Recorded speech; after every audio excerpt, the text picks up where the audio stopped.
तो आज हमको विशिष्ट ऊतक पढ़ना है, स्पेशलिस्ट टिश्यू। ठीक है, तो हमारा जटिल ऊतक तो कंप्लीट हो गया था, जाइलम फिलोएम कल पढ़ लिया था हमने। उसमें कोई प्रॉब्लम तो नहीं है। चलिए आगे देखते हैं विशिष्ट ऊतक। विशिष्ट ऊतक इसमें लिखा है, ये ऊतक पौधों में विशिष्ट काम के लिए कार्य करते हैं। विशिष्ट कार्य करते हैं जैसे कि गोंद, रेजिन, तेल, लेटेक्स आदि का स्त्रवण करते हैं। मतलब कि गोंद, रेजिन जो पौधों से निकलते हैं ना, स्त्रवण होता है पदार्थों का, तो वो काम करते हैं। गोंद का, रेजिन, तेल, लेटेक्स आदि का स्त्रवण करते हैं। ये उनका काम यही होता है। ये ऊतक या तो ग्रंथिल ऊतक होते हैं या रबर छीरी होते हैं। तो ग्रंथिल ऊतक मतलब ग्रंथियां टाइप की होती हैं, और ये रबर छीरी होते हैं, रबर वगैरह का भी स्त्रवण करते हैं। अब इसमें जो अगला टॉपिक है वो बहुत ज्यादा इंपॉर्टेंट हो जाता है। ये है हमारा संवहन पूल, या अंग्रेजी में बोलते हैं वेस्कुलर बंडल। ठीक है, यहाँ से बहुत ज्यादा क्वेश्चन पूछे जाते हैं। अब वेस्कुलर बंडल एक्चुअली में जाइलम और फ्लोएम को अगर जोड़ दें, हम ये दोनों को शामिल कर लें तो उससे बनता है उसको हम वेस्कुलर बंडल बोलते हैं। मतलब जाइलम और फ्लोएम को एक साथ संवहन बंडल या संवहन पूल बोल सकते हैं। तो कुल मिला के जाइलम प्लस फ्लोएम मिलकर बनाता है संवहन बंडल। ठीक है, या इसी को हम संवहन पूल भी बोलते हैं, वेस्कुलर बंडल। तो अब ये वेस्कुलर बंडल क्या होता है उसको देख लेते हैं। तो इसमें लिखा है, संवहन बंडलों को विभिन्न अवयवों की व्यवस्था के आधार पर 3 वर्गों में डिवाइड किया।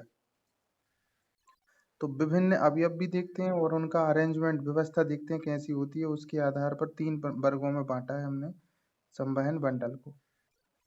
ठीक, अब इसको देख लेते हैं। तो देखिए इसमें दिख रहा है,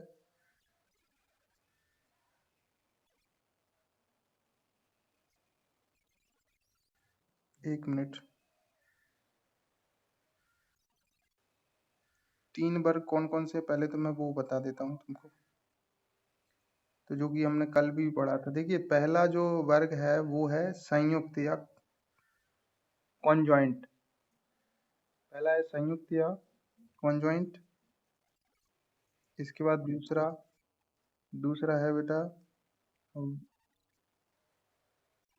दूसरा है अरिये, अरिये या रेडिकल। इनको हम विस्तृत भी पढ़ेंगे डिटेल में। और तीसरा जो है, तीसरा है संकेंद्री या कॉन्सेंट्रिक।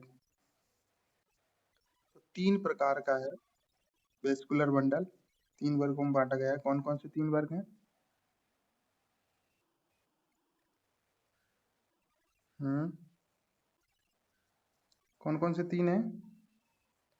एक तो है संयुक्त कंजॉइंट, दूसरा है अरीय या रेडियल, और तीसरा है संकेंद्री या कंसेंट्रिक। ठीक, अब एक एक करके हम इनको देख लेते हैं। तो पहला, पहला है संयुक्त या कंजॉइंट।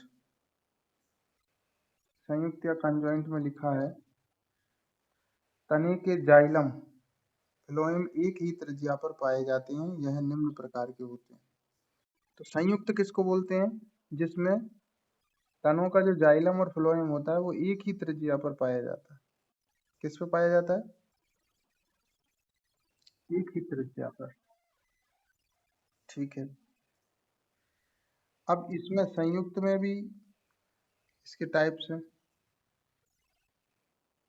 संयुक्त में आप देख पा रहे हैं, संयुक्त में लिखा है, एक होता है बही फ्लोएमी, या इसको हम कोलेटरल बोलते हैं इंग्लिश में। क्या बोलते हैं? कोलेटरल। और एक होता है उभय फ्लोएमी बाई कोलेटरल। ठीक है, इनको देख लेते हैं हम। अब देखिए आपको ये याद रखना है, संयुक्त में जाइलम और फ्लोएम एक ही त्रिज्या पर मौजूद रहेंगे। ठीक, अब इसमें फिर दो प्रकार हैं संयुक्त में, एक बही फ्लोएमी है और एक उभय फ्लोएमी है। तो देखिए बही फ्लोएमी या कोलेटरल किसको कहेंगे, जब जाइलम अंदर व फ्लोएम बाहर की तरफ होगा। जाइलम कहाँ होगा, अंदर की तरफ, और फ्लोएम बाहर की तरफ होगा। हम्म तो इसको हम बही फ्लोएमी कहेंगे। बही मतलब बाहर की तरफ, फ्लोएमी मतलब फ्लोएम बाहर है, ठीक है। तो फ्लोएम बाहर हो गया तो जाइलम अंदर हुआ, ठीक। अब इसके बाद में बही फ्लोएमी में भी दो प्रकार हैं। एक तो इसमें है ओपन, खुला प्रकार है, और एक है बंद प्रकार, क्लोज टाइप। अब खुला प्रकार में क्या है, खुला प्रकार में जब जाइलम व फ्लोएम के मध्य कैम्बियम उपस्थित होगा तो उसको हम खुला प्रकार बोलेंगे, ओपन टाइप। और जब फ्लोएम और जाइलम के बीच में कैम्बियम absent होगा, अनुपस्थित होगा, तो उसको बंद प्रकार कहेंगे, ठीक है। आप देख पा रहे होंगे, जैसे डायग्राम की मदद से मैं थोड़ा सा बता देता हूँ आपको। तो इसमें आप ये वाला डायग्राम देखिए, ये वाला, ये बंद प्रकार का है, और ये वाला डायग्राम खुला प्रकार का है, ठीक है। तो इसमें आप देख पा रहे होंगे ये वही फ्लोएम इसलिए है क्योंकि ये बाहर की तरफ फ्लोएम है, देख पा रहे हैं आप, ये बाहर, ये इतना हिस्सा दिख रहा है, ये फ्लोएम का है, और ये बाकी का जो दिख रहा है ये जाइलम है, और बीच में ये कैम्बियम है, ठीक है। तो जब बीच में कैम्बियम होगा जाइलम फ्लोएम के तो उसको क्या बोलेंगे, खुला प्रकार, ठीक है। सॉरी उल्टा हो गया, एक मिनट एक मिनट, ये वाला डायग्राम इसका है, देखिए एक मिनट, ये जो डायग्राम देख पा रहे हैं आप, इसमें देखिए, देखो मैं यहाँ डायग्राम अलग डायग्राम से बता देता हूँ, देखिए इसको बोलते हैं, देखिए अब इसमें ये ऊपर वाला जो हो गया, ये बाहर की तरफ हो गया, ये जो दिख रहा है ये हो गया जाइलम, सॉरी फ्लोएम, एक मिनट,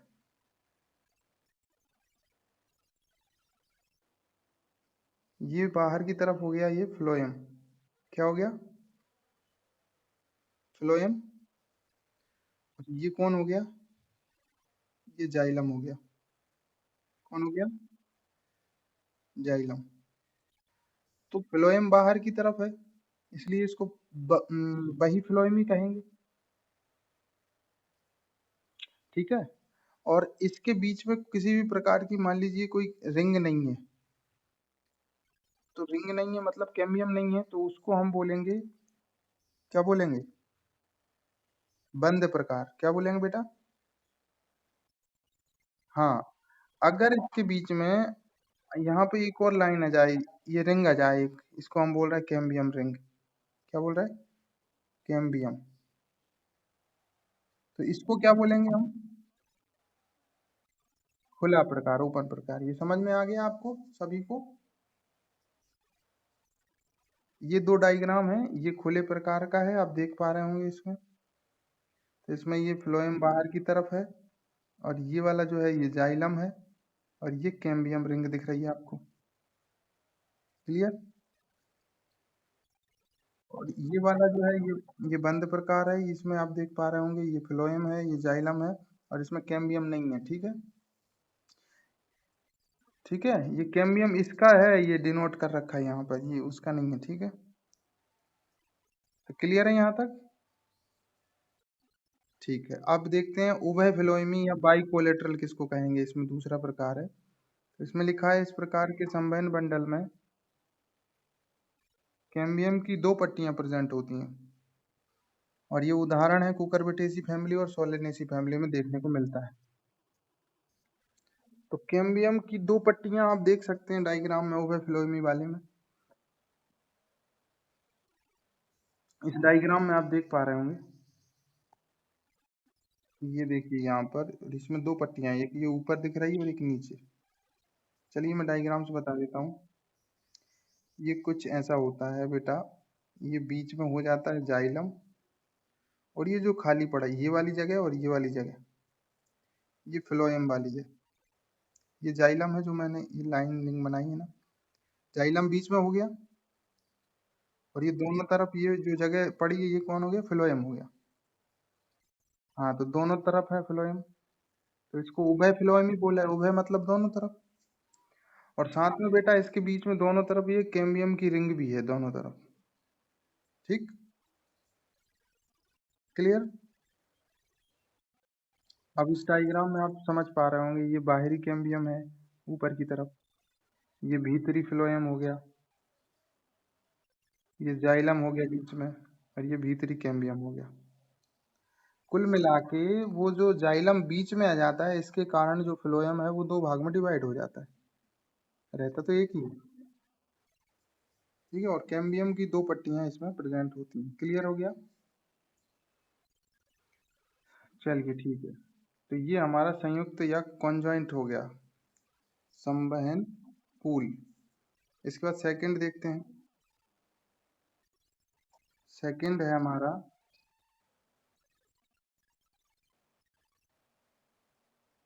अरीय या रेडियल। अब अरीय या रेडियल में क्या है, इसमें लिखा है जब जब जाइलम व फ्लोएम एकांतरित भिन्न भिन्न त्रिज्या पे पाए जाते हैं, तो संवहन बंडलों का यह प्रकार अरीय कहलाता है, ये जड़ों में पाया जाता है। ये अरीय वाला कल आया था, अपन ने डिस्कस किया था, मैंने कहा था आगे बताऊंगा। जड़ों में अरीय पाया जाता है, अरीय वेस्कुलर बंडल। तो इसमें लिखा है जाइलम फ्लोएम जो होगा एकांतरित भिन्न भिन्न त्रिज्याओं पर होगा, मतलब कि एक ही त्रिज्या पे नहीं होगा, एकांतरित होगा, अल्टरनेट। तो जैसा कि आप ये वाला डायग्राम देखें तो इसमें स्पष्ट दिख रहा है, आप देख पा रहे हो तो, ये जो डायग्राम दिख रहा है ना आपको, इस डायग्राम पे भिन्न भिन्न त्रिज्या पर जो है जाइलम और फ्लोएम एकांतरित रूप से हैं, अल्टरनेट। देखिए मैं डायग्राम बना रहा हूँ, इसमें देख सकते हैं आप, ये कुछ ऐसा डायग्राम बनता है अरिये का, कि देख तो डिफरेंट त्रिज्या है, ये जाइलम है मान लीजिए, और ये फ्लोएम है, फिर जाइलम है, फिर फ्लोएम है, फिर जाइलम है, फिर फ्लोएम है, मतलब कि डिफरेंट डिफरेंट त्रिज्या पर है, रेडिकल पर है, और अल्टरनेट है, एकांतरित। पहले ये देख पा रहे हैं, फ्लोएम है, फिर जाइलम है, फिर फ्लोएम, फिर जाइलम। समझ पा रहे हैं, ये वाला जो डायग्राम है ये अरिये का है। ये किस में पाया जाता है, ये संवहन बंडल, अरिये संवहन बंडल का प्रकार जड़ों में पाया जाता है। किसमें देखने को मिलेगा, जड़ों में। चलिए चलिए ठीक है, अब तीसरा वाला और देख लें। तीसरा है संकेंद्री या कंसेंट्रिक। इसमें क्या लिखा है, इसमें लिखा है जाइलम फ्लोएम का ये, लिखा है जाइलम फ्लोएम को या फ्लोएम जाइलम को पूरी तरह से घेर लेता है, तथा दोनों का एक ही केंद्र होता है। इस व्यवस्था को संकेंद्रीय व्यवस्था कहते हैं। फिर यह भी दो प्रकार का होता है, यह दो प्रकार का होता है, एक होता है एम्फीबेसल या पोषवाह केंद्री, और एक होता है एम्फीक्राइवल या दारू केंद्र की। चलिए इनको भी देख लेते हैं। तो पहले नंबर तो संकेंद्री का मतलब यह है कि या तो जाइलम फ्लोएम को पूरी तरीके से घेरेगा, या फ्लोएम जाइलम को पूरी तरीके से ढक लेगा। ठीक है, तो जैसा कि डायग्राम में कुछ ऐसा होता है, या तो देखिए ये, एक मिनट, ये कुछ ऐसा होता है, या तो ये बीच में मान लीजिए कौन हो गया, फ्लोएम हो गया, और इसके चारों में कौन हो गया, जाइलम। ठीक है, या फिर ऐसा हो सकता है कि ये बीच में कौन हो जाएगा, बीच में हो गया जाइलम। देखिए दोनों कंडीशन समझ में आ रही हैं आपको। तो ये दोनों के दोनों क्या कहलाएंगे, संकेंद्री। कौन सी व्यवस्था है, संकेंद्री। दोनों का केंद्र एक ही होगा। अब देखिए इसमें क्या होता है, एम्फीबेसल का मतलब क्या है? हिंदी में स्पष्ट लिखा है पोषवाहक केंद्रीय। आपको पता है पोषवाहक किसको बोलते हैं? फ्लोएम को। पोषवाहक केंद्रीय लिखा, केंद्रीय मतलब कि केंद्र में कौन होगा? फ्लोएम। अरे पोषवाह होगा ना, पोषवाहक केंद्रीय मतलब कि पोषवाह कहाँ होगा? केंद्र में होगा। तो इन दोनों में से ये वाली जो कंडीशन है, ये कौन सी है? इसमें कौन है अंदर? इसमें तो जाइलम है। हाँ तो जाइलम होगा तो ये इसको बोलेंगे हम एम्फिक्राइवल। जो सेकंड वाली है ना, दारू केंद्री, दारू मतलब जाइलम। हाँ तो जाइलम केंद्र में है तो उसको दारू केंद्री बोलेंगे। तो ये वाला तो दूसरा हो गया एम्फिक्राइवल का उदाहरण। ये वाला किसका होगा? वेरी गुड, ये पोषवाहक केंद्री हो गया या एम्फीबेसल, क्योंकि इसमें बीच में कौन है केंद्र में? फ्लोएम है। तो आप देख पा रहे होंगे इसमें लिखा भी है, जैसे कि इसमें जाइलम फ्लोएम को, इसमें देखिए एम्फीबेसल में, इसमें जाइलम फ्लोएम को चारों ओर से घेर लेता है, और एम्फिक्राइवल में लिखा है फ्लोएम जाइलम को चारों ओर से घेर लेता है। ये दोनों चीज क्लियर है? इस डायग्राम में भी आप देख पा रहे हो तो देख लीजिए, ये लिखा है, ये वाला जो डायग्राम है ना, ये एम्फीबेसल का है और ये एम्फिक्राइवल का है। ठीक है, यहाँ तक क्लियर है बेटा? कोई दिक्कत? चलें आगे। चलिए, तो बेटा ये हमारा टॉपिक यहाँ का खत्म हो गया, ये जनरल वाला। और नया टॉपिक है हमारा, ये आज नया टॉपिक पढ़ना है। तना है, स्टेम। ये न्यू टॉपिक है। ये जनरल जो भी था बेसिक वो हमारा कंप्लीट हो गया इसमें, पादप आकारिकी या प्लांट एनाटोमी में। ठीक है, अब हमको पढ़ना है, आज का नया टॉपिक रहेगा तना या स्टेम रहेगा। तना तो सब समझते ही हैं आप। ये अगर प्लांट जो होता है उसमें जो ये भाग होता है, ये जड़ होती है नीचे, और ये कैनोपी उसकी। तो ये जो भाग है ये, इसको हम स्टेम बोलते हैं, जिस पर पूरा जो पत्तियां वगैरह शाखाएं वगैरह लगी होती हैं, जो कि जमीन के ऊपर होता है, उसको हम तना बोलते हैं, इंग्लिश में स्टेम। जैसा कि देख पा रहा है उसकी डेफिनेशन में लिखा है, बीजों के अंकुरण के समय भ्रूण के प्रांकुर से विकसित वह भाग जो गुरुत्व के विपरीत तथा प्रकाश की ओर वृद्धि करता है, तना कहलाता है। तो जो एम्ब्रियो होता है, भ्रूण होता है, उसके प्रांकुर से विकसित होता है। किससे होता है? एक होता है मूलांकुर। देखिए प्रांकुर से तना बनता है, ये ऊपर आ जाता है, और ये नीचे प्रांकुर होता है, इससे क्या बनती है? जड़ बनती है। ये ध्यान रखना, प्रांकुर से कौन बनेगा? तना। और मूलांकुर से क्या बनेगा? जड़। Very good. अब देखिए इसमें परिभाषा में लिखा भी है कि गुरुत्व के विपरीत। अब गुरुत्व नीचे की तरफ लगता है, लेकिन उसके अगेंस्ट तना ऊपर की ओर ग्रो करता है, और प्रकाश की ओर। तो प्रकाश तो ऊपर ही होता है जमीन के, तो उसको हम क्या बोलते हैं? स्टेम या तना कहेंगे। क्लियर? आगे लिखा है, तने पर पर्वसंधियां होती हैं, जिन पर शाखाएं लगती हैं, पत्तियां, फल फूल लगते हैं। तना प्रारंभिक अवस्था में हरा होता है, आपको पता है क्यों होता है? क्योंकि इसमें क्लोरोप्लास्ट या हरित लवक पाया जाता है, और इसके कारण ये प्रकाश संश्लेषण की क्रिया करता है और अपना भोजन स्वयं बना लेता है। इसलिए इसकी टेक्निकल डेफिनेशन होगी स्टेम की, कि यह धनात्मक प्रकाशानुवर्ती व ऋणात्मक गुरुत्वानुवर्ती होता है। मतलब कि लाइट के साथ में पॉजिटिव सेंस में काम करता है, लाइट की तरफ जाता है, और ऋणात्मक निगेटिव गुरुत्व, गुरुत्व जो होता है ग्रेविटी के अगेंस्ट निगेटिव काम करता है ये। ठीक है, तो ये कैसा होता है? धनात्मक प्रकाशानुवर्ती व ऋणात्मक गुरुत्वानुवर्ती। ठीक है बेटा, यहाँ तक ये डेफिनेशन समझ में आई स्टेम की? चलिए ठीक है,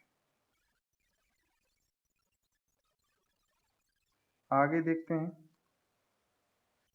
आगे लिखे हैं तने के रूपांतरण, मॉडिफिकेशन ऑफ स्टेम। रूप के अंतरण, तना जो होता है वो कैसे कैसे रूप में चेंज हो जाता है। तो इसमें लिखा है तने में निम्न 3 प्रकार के रूपांतरण पाए जाते हैं। 3 प्रकार में कौन कौन से हैं वो भी देख लेते हैं। पहला है भूमिगत रूपांतरण, दूसरा है अर्धवायवीय रूपांतरण, और तीसरा है वायवीय रूपांतरण। ठीक है। भूमिगत मतलब कि इसमें वो भूमि के अंदर चला जाएगा। अर्धवायवीय में क्या होगा, आधा हिस्सा जमीन में रहेगा, आधा वायु में रहेगा, आधा जमीन के अंदर रहेगा। और वायवीय में क्या होगा बेटा, वायवीय में पूरा वायु में रहेगा। ठीक है। हाँ, चलिए तो इसको देख लेते हैं। भूमिगत में लिखा है इस प्रकार के तने भूमि के अंदर वृद्धि करते हैं। तो ये बाहर तो रहेगा, बाहर से अंदर चला जाएगा भूमि में, जमीन में। जैसे कि फॉर एग्जाम्पल इसमें लिखा है प्रकंद या राइजोम, इसका उदाहरण है। अब ये हॉरिजॉन्टल वृद्धि करता है, क्षैतिज। आपने देखा होगा अदरक, देखा है कभी? अदरक इसका बेस्ट एग्जाम्पल है। अदरक हॉरिजॉन्टल ग्रो करता है। ठीक है ना। हॉरिजॉन्टल ग्रो करता है, क्षैतिज वृद्धि करता है। तो प्रकंद या राइजोम जो है वो, या अदरक, आपसे क्वेश्चन पूछा जाएगा अदरक किस प्रकार का तने का, किस प्रकार का रूपांतरण है, तो भूमिगत तने का रूपांतरण है। किसका है? हाँ। और दूसरा है इसमें स्तंभ कंद या स्टेम ट्यूबर। अब आलू देखा होगा आपने, आलू की आंख कक्षस्थ कलिका का उदाहरण है। तो आलू स्टेम ट्यूबर का उदाहरण है। ये भी एक प्रकार का भूमिगत रूपांतरण है तने का। ठीक है। और आलू की अगर आंख पूछ ले आपसे तो ये कक्षस्थ कलिका का उदाहरण है, ये आपको ध्यान रखना है। फिर नेक्स्ट है सल्ककंद या बल्ब। ये प्याज लहसुन में देखे होंगे सल्क होते हैं। प्याज में खाने योग्य मांसल भाग होता है, उसको हम सल्क पत्र या बल्ब बोलते हैं इंग्लिश में। जो हम छिलके निकालते हैं ना, उसको हम बल्ब बोलते हैं, सल्ककंद। तो ये भी एक प्रकार का भूमिगत तने का रूपांतरण है। और नेक्स्ट है घनकंद या कॉर्न। ये ऊर्ध्वाधर, ये वर्टिकल ग्रो करता है, जैसे अरबी वगैरह या जिमीकंद में देखा हुआ ये। ठीक है। ये घनकंद या कॉर्न है, ये भी भूमिगत तने का ही रूपांतरण है। क्लियर है। इनके उदाहरण बहुत पूछे जाते हैं, आप याद रख लेना। ठीक है, सभी के। इसका सेकंड है अर्धवायवीय रूपांतरण। तो नाम से ही स्पष्ट हो रहा है, तने का कुछ भाग क्या करेगा, कुछ भाग वायु में रहेगा और कुछ हिस्सा कहाँ रहता है, जमीन में अथवा जल में होता है। ऐसे रूपांतरण को हम अर्धवायु रूपांतरण कहते हैं। अब इसके उदाहरण भी देख लेते हैं। इसका उदाहरण है ऊपरी भूस्थारी या रनर बोलते हैं। ये रनर, ये अपने दूब घास देखी होगी, साइनोडान डेक्टाइलान। ये रनर रन करती है, फैलती है, देखा है ना, रन करती है। ऊपरी भूस्थारी भूमि के ऊपर ग्रो करती है। आधी वायु में रहती है, आधी जमीन के अंदर रहती है। आपने देखा है ना दूब घास, इसलिए अर्धवायु में है ये उदाहरण। फिर नेक्स्ट है भूस्थारी या स्टोलन। ये फ्रेगेरिया एक वो होता है प्लांट, उसमें देखने को मिलता है स्टोलन। तो भूस्थारी होता है। और एक होता है इसमें अंतः भूस्थारी या शकर्स बोलते हैं, पुदीना वगैरह में देखने को मिलता है ये। शकर्स केले में भी देखने को मिलता है। ठीक है। तो ये भी किसका है, अर्धवायवीय तने के रूपांतरण है। इसके बाद इसका एक और है भूस्थारी का है इसका, भूस्थारी का या ऑफसेट भी बोलते हैं। तो ये जलकुंभी में पाया देखने को मिलता है, इकोर्निया एवं पिस्टिया, इसमें ज्यादा देखने को मिलता है भूस्थारी का। ये अर्धवायवीय तने का रूपांतरण है। इसके बाद नेक्स्ट है वायवीय रूपांतरण। इसको भी देख लेते हैं। तो इसमें लिखा है पौधों का वह भाग जो जमीन के ऊपर कुछ विशेष कार्यों की करने के लिए रूपांतरित हो जाता है, उसे वायवीय रूपांतरण कहते हैं। इसमें दो एग्जाम्पल हैं। तो एक तो है पर्णाव स्तंभ, या इसको इंग्लिश में हम बोलते हैं फिल्लोक्लेड, पर्णाव स्तंभ। इसमें क्या होता है, नागफनी में तना पत्तियों में रूपांतरित हो जाता है, आपने देखा होगा, जिसे हम पर्णाव स्तंभ या फिल्लोक्लेड कहते हैं। तो तना होता है वो पत्तियों में चेंज हो जाता है, मांसल पत्तियां बना लेता है, वो तना ही होता है। तो ये वायवीय रूपांतरण है तने का। इसके बाद है स्तंभ प्रतान, स्तंभ प्रतान या स्टेम टेंड्रिल। अब ये एक्चुअली में कक्षस्थ कलिका जो होती है उसका रूपांतरित होता है और स्प्रिंग जैसी रचना बनाता है, जो पौधे के आरोहण मतलब कि उसको चढ़ने में सहायता करता है, जैसे कि अंगूर वगैरह में या कुकुरबिटेसी फैमिली के सदस्यों में आपने देखा होगा। तो अंगूर में वो टेंड्रिल स्प्रिंग्स ही पाई जाती है। कद्दू वर्गीय जो होते हैं फल, उनमें भी जो है बेल में एक स्प्रिंग्स ही पाई जाती है, जिसको पकड़ के वो ऊपर ग्रो कर जाता है। देखा है ना, उसको हम स्टेम टेंड्रिल बोलते हैं, स्तंभ प्रदान। ये वायवीय रूपांतरण है। ठीक है,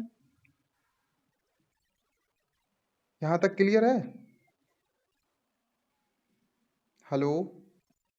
हाँ बेटा, तो इतना ही रहने दें आज के लिए। हाँ, काफी हो गया। कल तो हम क्या पढ़ेंगे, तना जो होता है ना उसके बारे में, उसका इंटरनल और एक्सटर्नल स्ट्रक्चर देखेंगे। तो उसमें भी हम जो एक बीजपत्री तना है, मोनोकोट स्टेम है, और फिर डाइकोट स्टेम है, उन दोनों के बारे में डिस्कस करेंगे डिटेल में। अब ये सारी चीजें आप याद कर लेना। ठीक है, कल मैं सुनूंगा। ठीक।